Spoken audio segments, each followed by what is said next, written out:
Hello friends, కోటి ఇంట్లో ఉండే వంకాయలతో వంకాయ బజ్జీలు ఈజీగా ఎలా ప్రిపేర్ చేయాలో చూద్దాం. ఇవేమో కోటి వంకాయలు, కోటి వాళ్ళు తినేది వంకాయలు ఎక్కువ. పైన తొక్క తీసి ఇప్పుడు పైన మొదలు కానించి ఇలా లేయర్గా కట్ చేసుకోవాలన్నమాట అన్ని విధంగా.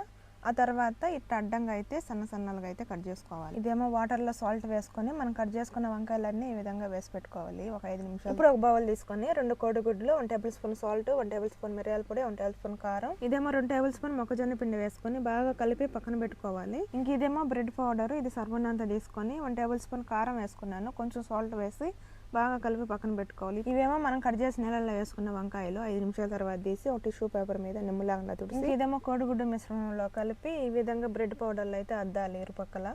ఇప్పుడు ఆయిల్ వీటెక్కిన తర్వాత ఆయిల్ అయితే వేయించుకోవాలి అన్ని విధంగా ఒక్కొక్కటిగా వేసుకొని. ఈ బ్రెడ్ పౌడర్ లేని వాళ్ళు శనగపిండితో బజ్జీ పిండిలా కలిపి వంకాయలు ఇలా కట్ చేసి మామూలుగా బజ్జీల్లా వేసుకోవచ్చు, చాలా బాగుంటాయి. ఇప్పుడు అంతే, బజ్జీలు రెడీ. కోవిటీలలో నల్ల వంకాయలు ఎక్కువ ఉంటాయి, ఏం చేయాలో తెలియనప్పుడు ఇలా బజ్జీలు వేసుకుంటే. Please subscribe.